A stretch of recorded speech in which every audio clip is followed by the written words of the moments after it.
तो लीजिए, बिहार में चुनावी बिगुल बज चुका है। पहली चालें चली जा चुकी हैं क्योंकि विधानसभा चुनाव 2025 के लिए पहली कैंडिडेट लिस्ट्स, जी हाँ, वो आ चुकी हैं और आज हम इन्हीं पर गहराई से बात करने वाले हैं। तो सबसे बड़ा सवाल यही उठता है कि आखिर कौन अंदर है और कौन बाहर। देखिए, ये जो लिस्ट आई है ना, ये सिर्फ कुछ नाम नहीं है, ये तो पार्टियों की पूरी स्ट्रैटेजी की पहली झलक है कि आखिर वो इस बड़ी लड़ाई को लड़ने की तैयारी कर कैसे रहे हैं। चलिए तो फिर इन पहली चालों को डिकोड करते हैं ना, समझते हैं कि ये लिस्ट्स आखिर इस चुनावी महासंग्राम के बड़े गेम प्लान के बारे में क्या इशारा कर रही हैं। तो सबसे पहले बात करते हैं रण की शुरुआत की। मतलब अभी चुनावी मैदान का सीन क्या है।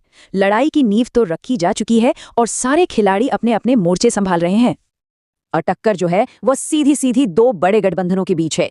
एक तरफ है सत्ताधारी एनडीए, जिसकी कमान बीजेपी और जेडीयू के हाथ में है, और दूसरी तरफ उन्हें चुनौती दे रहा है महागठबंधन, जिसे लीड कर रही है आरजेडी।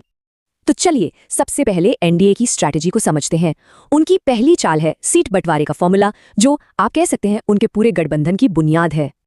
तो ये है एनडीए का सीट शेयरिंग का पूरा गणित। बीजेपी और जेडीयू दोनों 101 सीटों पर, मतलब एकदम बराबर का बंटवारा। ये गठबंधन में एक बैलेंस दिखाने की कोशिश है। वहीं चिराग पासवान की एलजेपी आरवी को मिली हैं 29 सीटें, जो दिखाता है कि वो कितने अहम हैं। और फिर हैम और आरएलएम जैसी छोटी पार्टियों को 6-6 सीटें देकर सबको साथ रखने की पूरी कोशिश हुई है। अब जरा इस नंबर पर गौर कीजिए, 71। बीजेपी ने अपनी 101 सीटों में से 71 पर अपने उम्मीदवार उतार दिए हैं। सोचिए ये कितना बड़ा और अग्रेसिव मूव है। ये साफ साफ दिखाता है कि वो चुनाव के लिए पूरी तरह से तैयार हैं और एक साइकोलॉजिकल बढ़त बनाना चाहते हैं। और दिलचस्प बात तो ये है कि बीजेपी अपने सबसे बड़े चेहरों को, अपने हैवीवेट्स को मैदान में उतार रही है। दोनों डिप्टी सीएम सम्राट चौधरी और विजय कुमार सिन्हा, साथ में मंगल पांडे और यहां तक के पूर्व केंद्रीय मंत्री रामकृपाल यादव भी। मतलब पार्टी ने जीत पक्की करने के लिए अपने सबसे मजबूत चेहरों पर दांव लगा दिया है। लेकिन ये खेल सिर्फ बड़े नामों का नहीं है। बीजेपी बहुत ध्यान से सोशल इंजीनियरिंग भी कर रही है। लिस्ट में 9 महिला उम्मीदवार हैं, जिनमें रेणु देवी और श्रेयसी सिंह जैसे सिटिंग एमएलएज भी शामिल हैं। इसके अलावा 4 एससी और 1 एसटी कैंडिडेट को भी जगह दी गई है। मतलब साफ है, पार्टी राज्य के हर तबके तक पहुंचने का एक क्लियर मैसेज दे रही है। और ऐसा नहीं है कि ये तेजी सिर्फ बीजेपी दिखा रही है।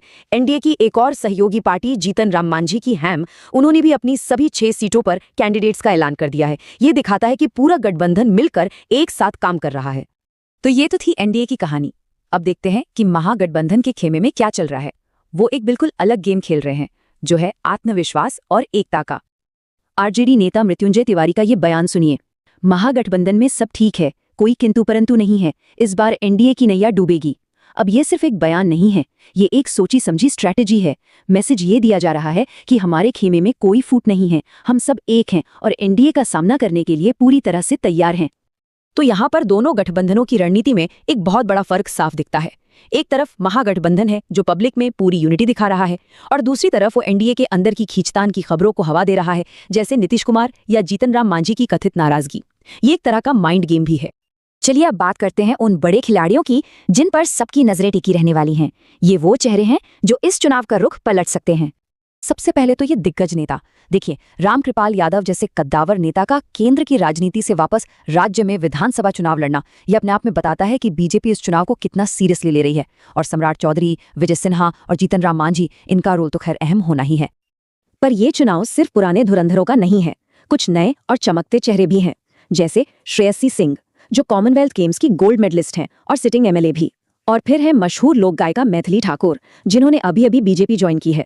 अगर वो अलीनगर से लड़ती हैं तो खासकर मिथिलांचल में ये एक बड़ा गेम चेंजर हो सकता है। और हाँ, इन दो बड़े गठबंधनों के अलावा भी हलचल है। ओम प्रकाश राजभर की एसबीएसपी जैसी दूसरी पार्टियां भी अपने स्टार प्रचारकों को मैदान में उतार रही हैं, ताकि इस चुनावी दंगल में वो भी अपनी छाप छोड़ सकें। तो सवाल ये है कि ये जो पहली चालें चली गई हैं, ये आखिर हमें बताती क्या हैं? क्या सार निकलता है इन सब का? अगर हम इन रणनीतियों को एकदम सिंपल शब्दों में समझें तो 3 मोटी मोटी बातें निकलकर आती हैं। पहली, एनडीए अपने अनुभव और बड़े चेहरों पर दाव लगा रहा है। दूसरी, बीजेपी कास्ट और जेंडर दोनों समीकरणों को बैलेंस करने की पूरी कोशिश कर रही है। और तीसरी, महागठबंधन अपनी एकता को अपनी सबसे बड़ी ताकत बता रहा है और एनडीए में कलह की बातों को उछाल रहा है। और अब खेल बहुत तेजी से आगे बढ़ेगा। ये तारीखें याद रखिए, 6 नवंबर पहले फेज की वोटिंग, 11 नवंबर दूसरे फेज की वोटिंग, और फिर 14 नवंबर काउंटिंग डे। इसी दिन पता चलेगा कि किसकी शुरुआती रणनीति काम आई और किसकी नहीं। तो चुनावी बिसात तो सज चुकी है और शुरुआती मोहरे आगे बढ़ा दिए गए हैं। अब देखने वाली बात यह है कि किसकी ओपनिंग स्ट्रैटेजी, किसकी पहली चाल बिहार की इस पूरी रेस को डिफाइन करेगी। ये देखना वाकई बहुत दिलचस्प होने वाला है।